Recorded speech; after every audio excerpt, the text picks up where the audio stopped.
కావాలని రిటైర్మెంట్ కు దగ్గరగా ఉన్న అధికారులను సిట్ లో పెట్టి రిటైర్మెంట్ కు దగ్గరగా ఉన్న అధికారులను ఉపయోగించి ఇవాళ మా మీద రకరకాల ప్రయత్నాలు చేస్తున్నారు. నేను మాత్రం ఒక్కటే చెప్పదలుచుకున్న అధికారులకు, మీరు అన్యాయంగా వ్యవహరిస్తే, అక్రమంగా వ్యవహరిస్తే, మీరు ఉద్దేశపూర్వకంగా మమ్మల్ని ఇబ్బంది పెట్టాలని ప్రయత్నం చేస్తే, మీరు రిటైర్ అయిన తర్వాత కూడా ఏ పొక్కలో దాక్కున్నా, సప్త సముద్రాల బయట ఉన్నా మిమ్మల్ని పట్టుకొచ్చి విచారిస్తాము. ఎవరిని వదిలిపెట్టే ప్రశ్నే లేదు.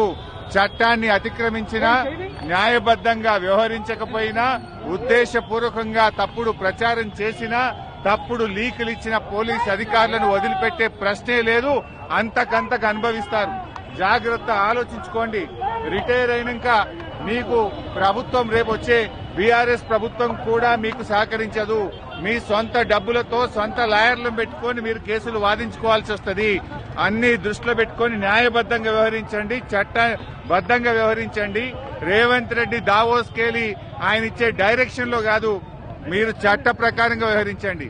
దావోస్ నుంచో, సిపి నుంచో, ఇంకొకరి నుంచో తప్పుడు సూచనలు, వాళ్ళిచ్చే ఆదేశాలను మీరు పాటించి చట్టాన్ని అతిక్రమిస్తే మాత్రం దానికి మీరే బాధ్యత వహించాల్సి వస్తుందని